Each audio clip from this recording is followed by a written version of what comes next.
Atos capítulo 21. Nós vamos ter que fazer em 2 sessões, ou até em 3, esse capítulo, para não ficar muito longo o trabalho de ponderação do texto. Então hoje nós leremos do versículo 1 ao versículo 16. Lembrando que aqui é a terceira viagem missionária e Paulo está voltando desta viagem.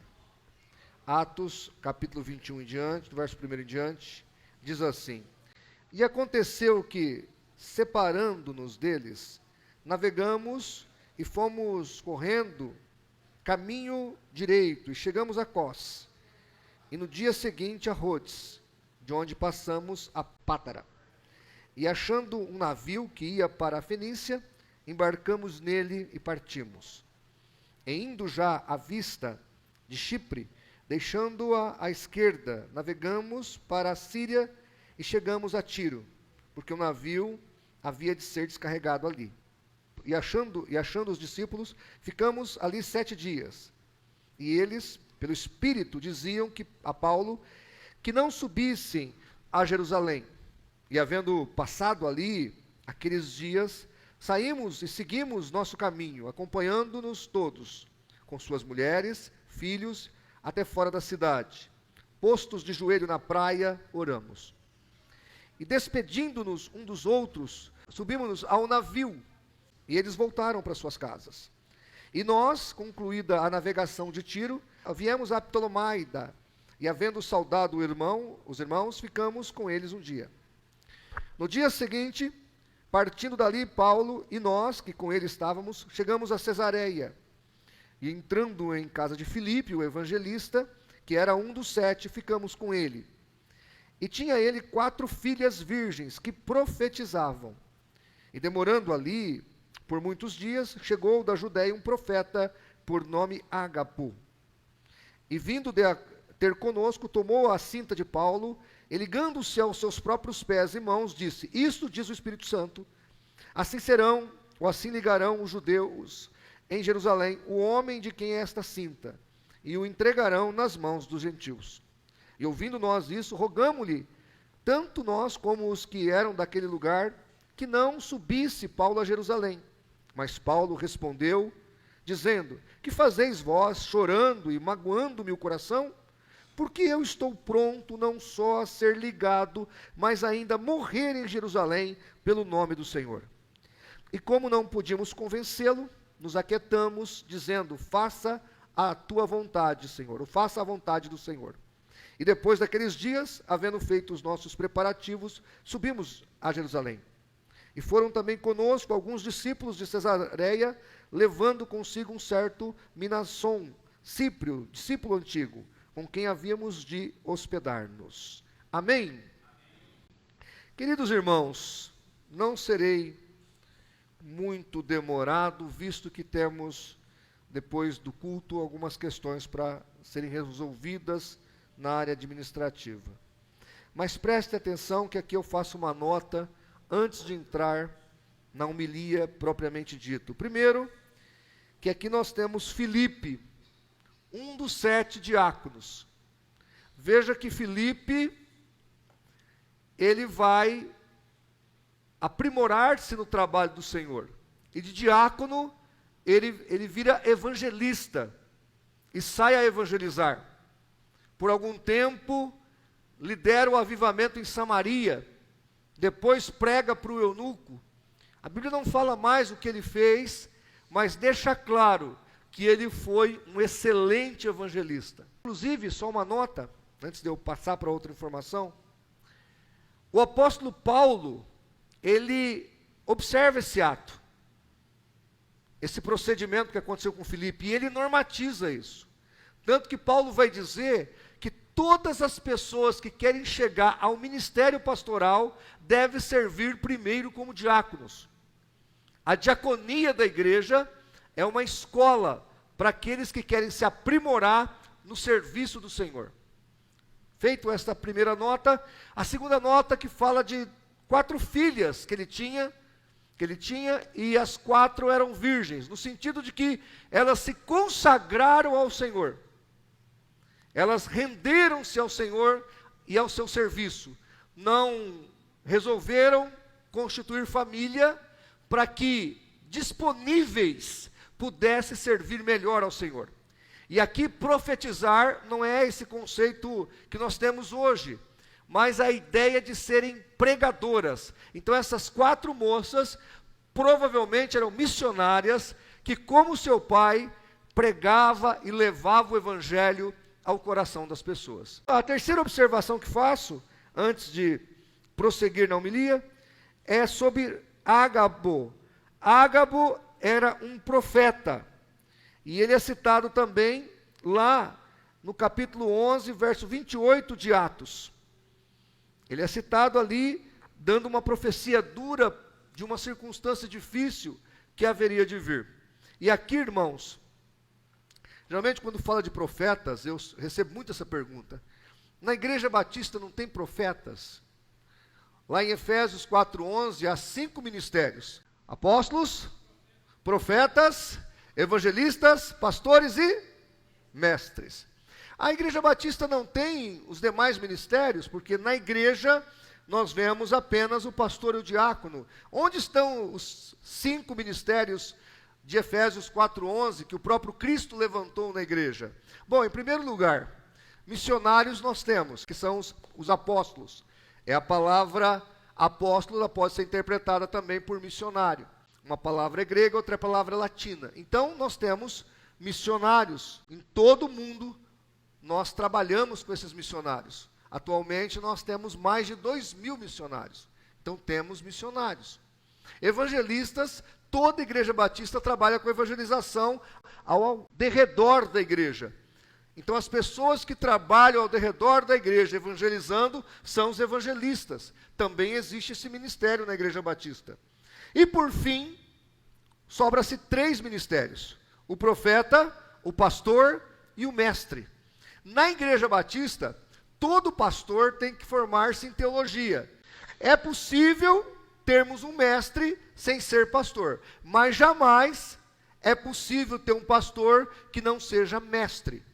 Então os 2 cargos estão embutidos no pastor. Mas e o profeta? Aí que está. Quando a pessoa assume a liderança da igreja, seja o missionário, que ele pode liderar a igreja por um tempo, ou seja, o pastor, esse pastor também é profeta, porque ele tem a missão de exortar e edificar a vida da igreja. Então, quando pregamos, também fazemos o papel de profeta. Amém? Temos os 5 ministérios na igreja. Nunca foram cessados. Agora, o que acontece é a deturpação dos ministérios. Querem que os apóstolos de hoje sejam como os apóstolos do Cordeiro. Não, os apóstolos do Cordeiro cessaram com a morte de João. Eles poderiam trazer revelações e eles concluíram o cânon das Escrituras. Então não existe mais apóstolo no sentido de apóstolo do Cordeiro. O nome daqueles 12 estão ali nas colunas do templo em Jerusalém. Logo, não temos mais esse tipo de apóstolo. O que temos hoje são missionários. Estes estão por aí, tá certo? E profeta é nesse sentido que eu disse, e não no sentido que querem colocar por aí, de indivíduos que adivinham CPF, RG e dizem o que você tem que fazer. Isso não existe no Novo Testamento. Talvez algum aspecto disso existisse no Velho Testamento, mas no Novo Testamento, em Romanos 8,14 e o verso 16, está escrito que os filhos de Deus são guiados pelo Espírito Santo de Deus. Então nós não precisamos de profetas, como no Velho Testamento, para direcionar a nossa vida. E o pastor, quando age como um profeta, ele age para exortar e edificar a igreja no sentido geral. É isso que nós precisamos entender, que o tratamento é diferente no Novo Testamento. Dito tudo isso, eu gostaria de observar aqui 3 questões sobre o capítulo 21 de Atos. Quando a vontade de Deus não é confortável. Este é o título do sermão desta noite. Quando a vontade de Deus não é confortável. Pastor, mas a vontade de Deus é boa, agradável e perfeita. Não é verdade? Não é isso que o nosso irmão leu no início do culto? É boa, agradável e perfeita. Mas às vezes também não é confortável. Quando Jesus disse que ia morrer na cruz, Pedro ficou desesperado, porque não era confortável realmente. Mas Jesus estava disposto a fazer o que tinha que fazer, porque ele precisava salvar as nossas vidas. E Jesus, apesar de não achar também confortável, porque ele disse na sua oração, lá no monte Getsêmani, Pai, se possível, passe de mim esse cálice. Contudo, não seja feita a minha, mas a tua vontade. Então, às vezes, a vontade de Deus não é muito confortável. Deus chama Jonas e fala, Jonas, vai a Nínive e proclama contra Nínive. Não era uma coisa confortável. Os ninivitas naquele tempo eram um dos povos mais terríveis da face da terra. É como se Deus te chamasse hoje e falasse, pega o avião e vai para o Irã, profetizar para o Ayatollah Khomeini. Já pensou se você tivesse que ir para lá? E ter essa incumbência? É confortável isso?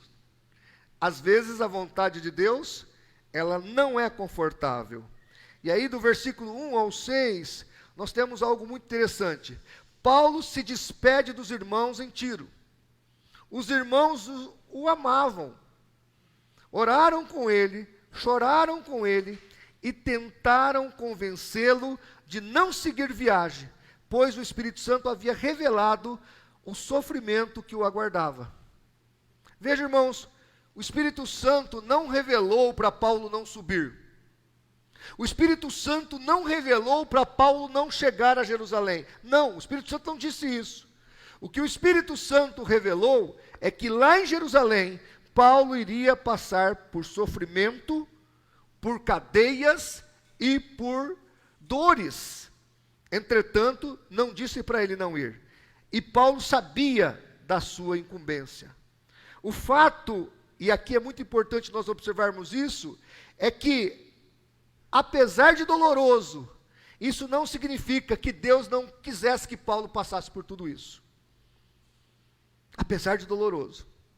Quando nós vamos continuar lendo prosseguir na leitura de Atos, nós vamos chegar mais para frente, e Deus, quando Paulo está prestes a naufragar ali, diante do seu navio, indo para Roma, porque foi preso em Jerusalém, o anjo diz para ele, o Senhor diz que você tem que comparecer diante de César, porque eu tenho muitos ali para salvar. Então, o Senhor leva Paulo nesse processo. Mas era um processo que ia ser doloroso. Os irmãos estavam sendo sinceros. O amor de cada um deles era genuíno. Mas a interpretação da revelação foi equivocada. Por causa que ia ser um momento de dor e sofrimento, eles achavam que o apóstolo não deveria caminhar na viagem. Não deveria prosseguir na viagem. Pedro, quando Jesus falou que ia ser crucificado, deixou Satanás dominar o seu coração, para que Jesus não fosse a Jerusalém e fosse crucificado. Então entenda uma coisa, às vezes você não entende o momento que Deus está te levando, o que você está passando, mas acredite, Deus estará com você todos os seus momentos, em todas as suas circunstâncias. Em todas as dores que você passar, Deus sempre está do nosso lado. E aqui o texto bíblico deixa claro que os irmãos não entenderam. Afinal de contas, se Deus mostrou que Paulo ia ser preso, que Paulo ia padecer na mão dos judeus, por que ele tinha que ir para Jerusalém? Os irmãos não interpretaram direito isso. Eles não conseguiam ver que Deus poderia ter algo maior naquilo.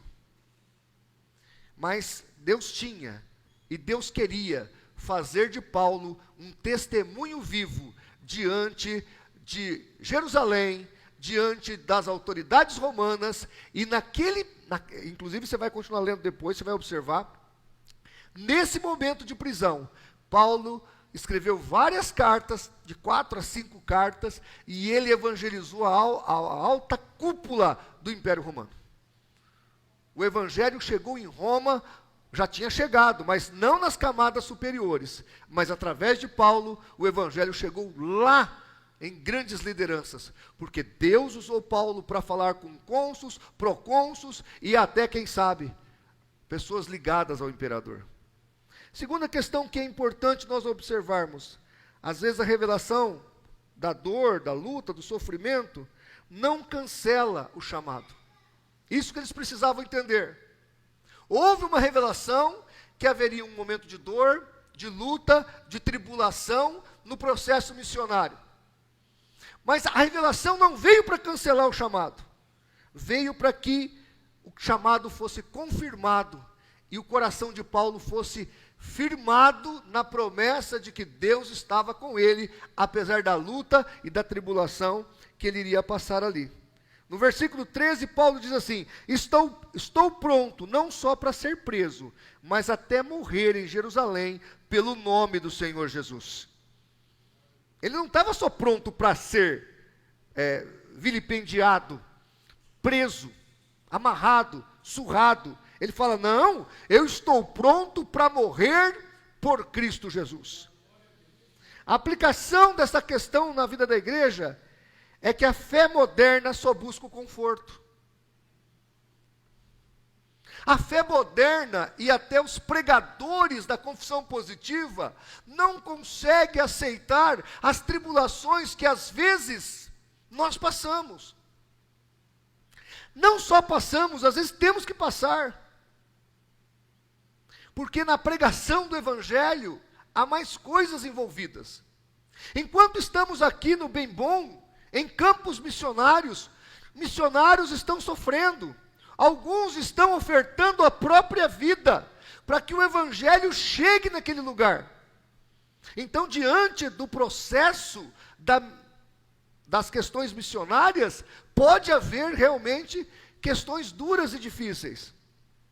E até engraçado, porque hoje em dia Deus está com aquele pastor que tem a maior igreja, ou que tem a maior relevância. Muitas vezes os trabalhos menores, os trabalhos mais singelos, não têm nem respeitabilidade. São até considerados trabalhos onde Deus não está envolvido com aquilo. E muito pelo contrário. Muitas vezes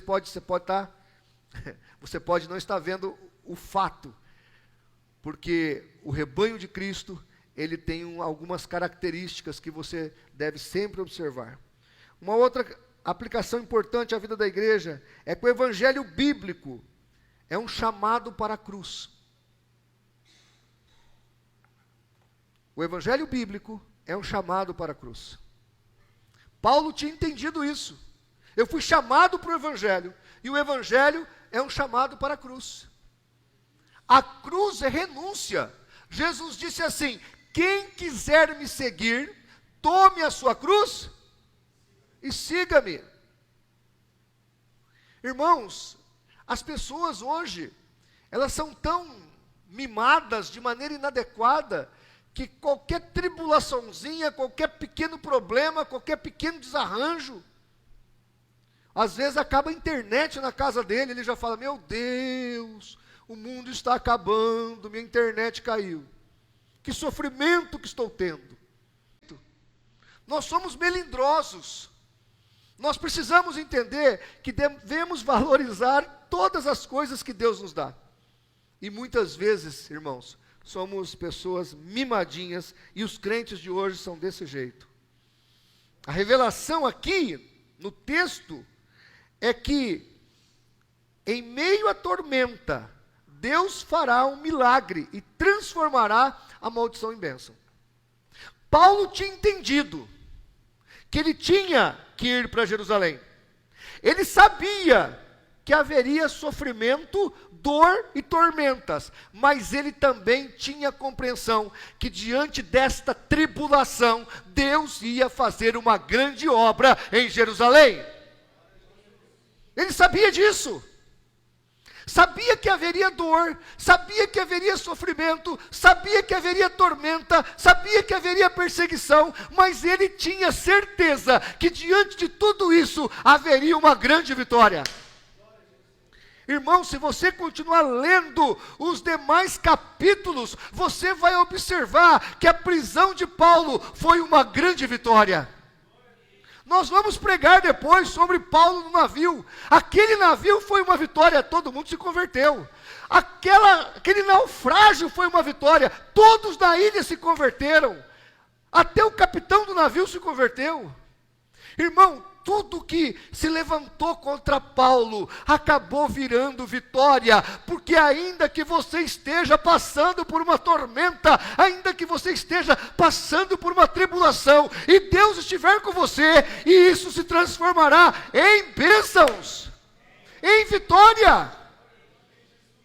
Então, querido, não reclame, em tudo dai graças, porque Deus te ama.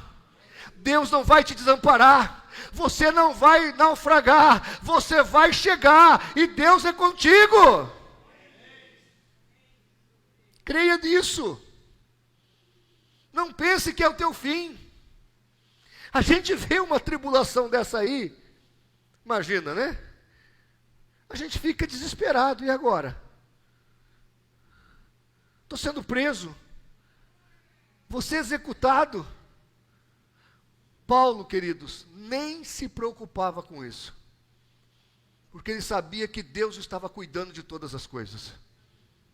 E preso, ele escreveu várias cartas, e preso ele liderou a igreja, e preso ele fez a obra do Senhor.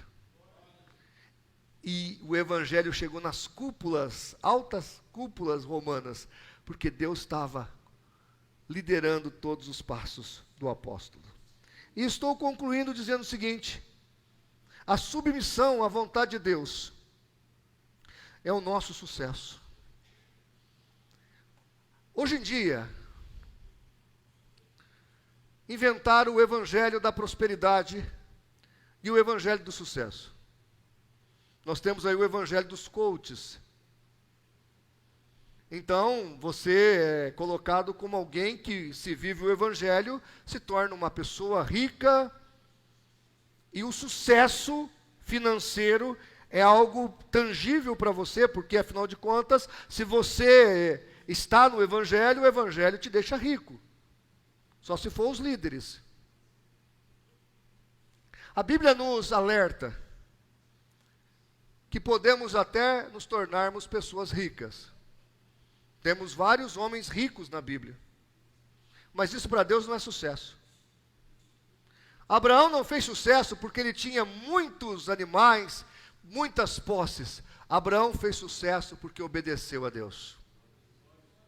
O sucesso na Bíblia, o sucesso, a vitória para Deus, não tem a ver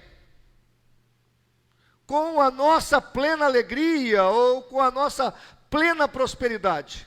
Afinal de contas, o Filho de Deus foi crucificado. Os seus 12 apóstolos, tirando João, foram martirizados. Aonde está o sucesso nisso?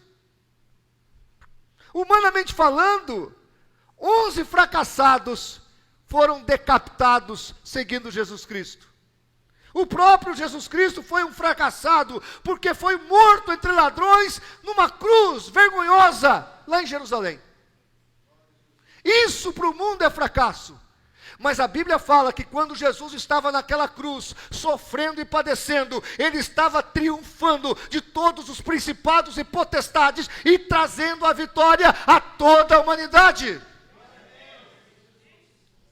É o contrário. Os apóstolos, por serem sacrificados diante da perseguição, diante do império, dos judeus e depois do império, embora perdessem as suas vidas, cada vida que morria, as pessoas que estavam ao redor falavam: deve valer a pena. Jesus Cristo deve ter ressuscitado mesmo, porque eu vi Pedro sendo crucificado de ponta cabeça, eu vi Paulo sendo decapitado, eu vi o apóstolo sendo incendiado, eu vi o outro sendo enforcado, e nenhum deles negou esse Jesus. E quanto mais o diabo perseguia os homens de Deus, quanto mais eles perseguiam os discípulos, mais Jesus era glorificado. Então, muitas vezes, irmãos, entendam isso, o sucesso do mundo não será o sucesso de Deus para a nossa vida. E Paulo tinha entendido isso. Paulo tinha compreendido que o mais importante era seja feita a vontade do Senhor. A igreja que estava ao redor de Paulo não tinha entendimento de tudo o que estava acontecendo. A Bíblia fala que eles ficaram chorando. Mas eu fico imaginando que quando este livro de Atos foi lido naquela região, essas pessoas que se despediram de Paulo naquela praia, após ler todo esse livro e chegar no capítulo 28, eles entenderam que aquele momento de sofrimento tinha se transformado num regozijo eterno. A vitória estava garantida, apesar da tribulação, da perseguição que Paulo estava passando. Uma outra coisa importante, apesar de não entender o que estava acontecendo, Paulo se rendeu à soberania de Deus.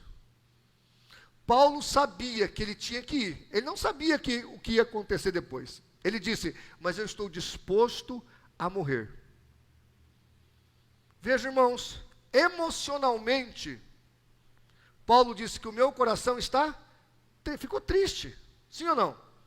Paulo ficou triste, vendo os irmãos chorando, vendo tudo apontar que ele ia ser preso, ia ser castigado, ia sofrer. Aquilo tudo era difícil. Emocionalmente, Paulo estava abalado. Paulo estava achincalhado, destruído. Mas Paulo tirou a emoção de lado e colocou a obediência na frente. Ele falou, não. Realmente eu estou atribulado. Eu estou até com medo do que pode acontecer lá. Mas acima de tudo eu sei que eu tenho que ir. E eu vou. Se a minha vida vai terminar lá, que seja feita a vontade do Senhor. Mas eu vou. Eu não me acovardarei diante das circunstâncias. E Paulo, então, apesar de tudo apontar para o sofrimento dele, ele foi e a vitória veio. A vitória veio. Eu quero concluir, irmãos, o seguinte. Atos 21, do 1 ao 16, nos mostra alguns princípios. O amor cristão não elimina a dor das despedidas e dos momentos cruciais, principalmente no caso aqui ministerial. A igreja sofreu com a despedida de Paulo. A igreja sofreu com a profecia de que Paulo iria passar por um momento difícil. Às vezes, nós como cristãos, vamos sentir momentos de dor. E aqui eu estou falando especificamente até no ministério. Recentemente, a igreja de um pastor amigo meu sentiu essa dor.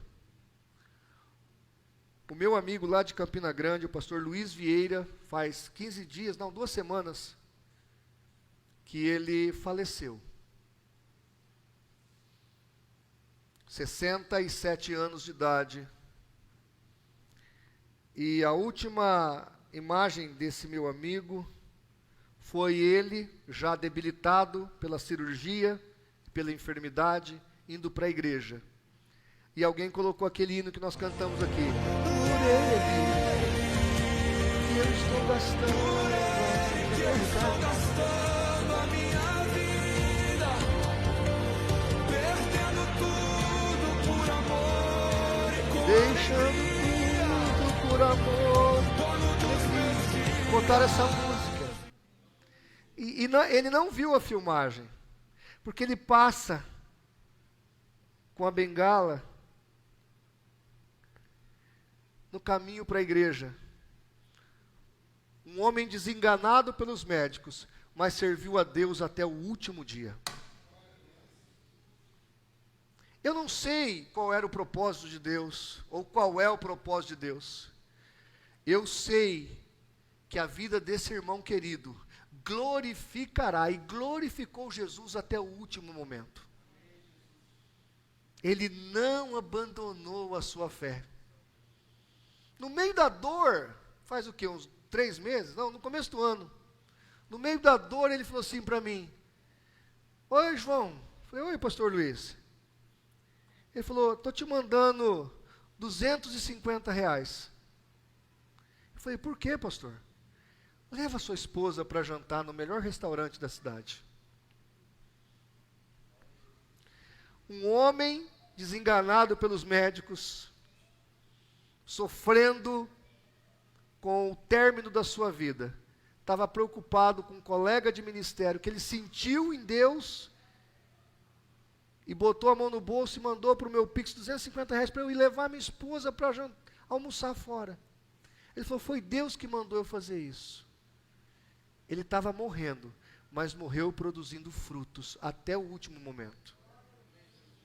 Irmãos, eu estou contando isso aqui, Jesus já está sendo glorificado. Quantas pessoas ele vai abençoar apesar da sua morte?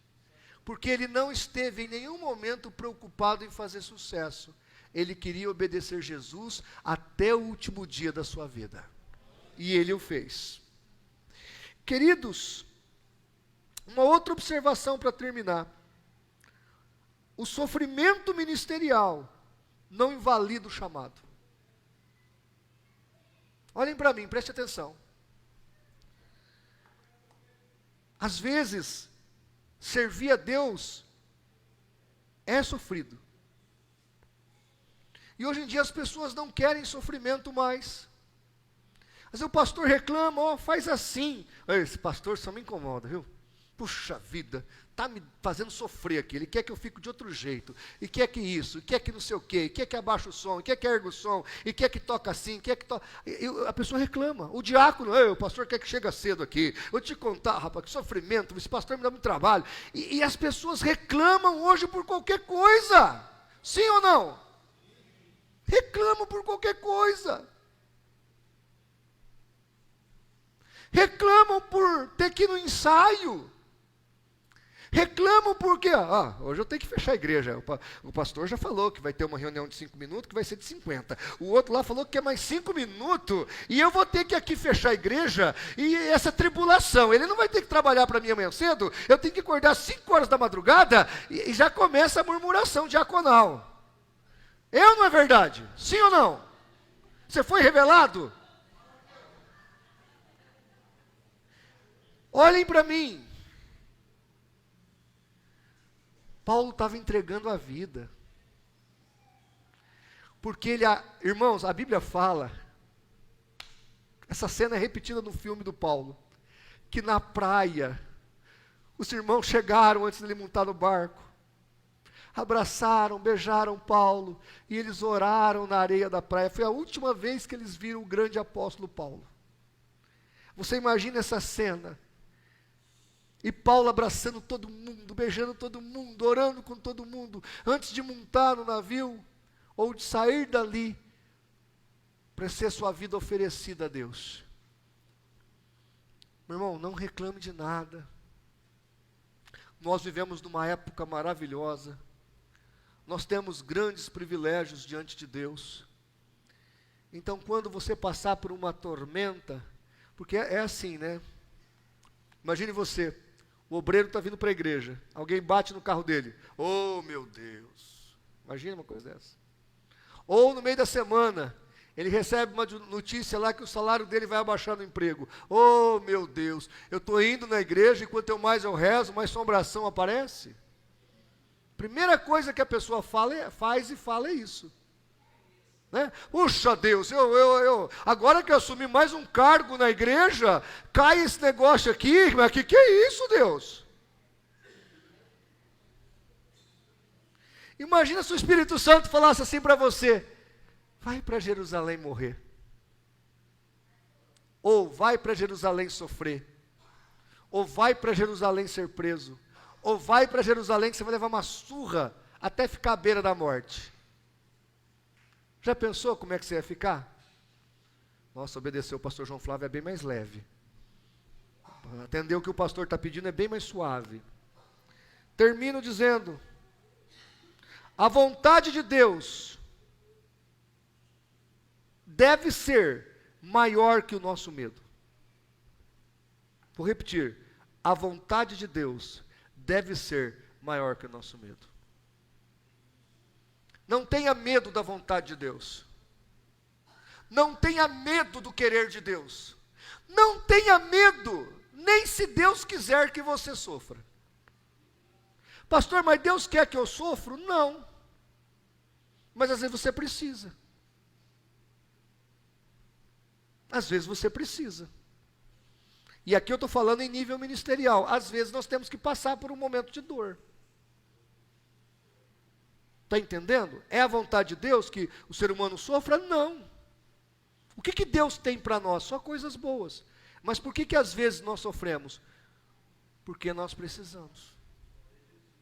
Porque nós estamos em desobediência. Porque nós temos que aprender a lição. Então, irmãos, esse texto do apóstolo Paulo nos ensina muitas lições. E uma delas, e a principal do texto, é que às vezes a vontade de Deus vai doer, vai ser dolorosa, vai ser sofrível, mas vai ser gloriosa. Amém? Fiquem de pé, vamos orar.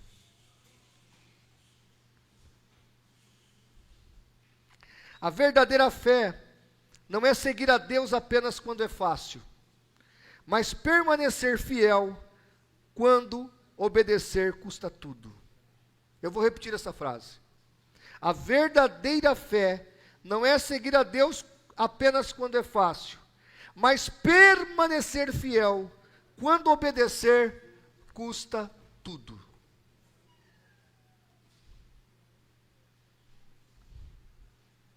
Já pensou se custar tudo? Será que você vai continuar? Esta é a pergunta desta noite. É por Ele que eu estou gastando a minha vida. Eu peço a Deus para não ser covarde, se me custar tudo.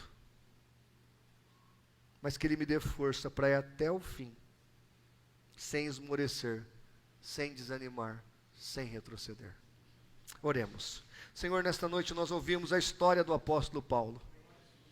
É uma história, Jesus amado, que nos motiva, que nos traz convicções para que possamos combater o bom combate da fé, prosseguir, ó Deus, obedecendo, apesar das circunstâncias, apesar das tribulações, apesar das tempestades, apesar das adversidades. Nós queremos prosseguir para a soberana vocação do Senhor em nossas vidas. O apóstolo Paulo estava diante de um desafio. Ele sabia que iria padecer em Jerusalém, ele sabia que iria ser preso, queria ser chicoteado, queria padecer na mão dos seus adversários, mas ele sabia que disso tudo o seu nome seria glorificado. E então, Senhor, apesar de tudo, ele prosseguiu para o seu alvo, para o seu objetivo, e o seu nome foi glorificado e exaltado. Nós te entregamos, Senhor, as nossas vidas. E às vezes, Jesus, obedecer vai nos custar alguma coisa. Às vezes obedecer vai ser, diante da circunstância, algo que vai nos custar muito. Mas que nós não sejamos covardes, mas tenhamos um coração firmados em Ti. E combatamos o bom combate da fé. Assim nós oramos, ó Deus, e pedimos que o Teu Espírito Santo testifique a Tua vontade em nossa vida, em nome de Jesus, para o Teu louvor. Amém.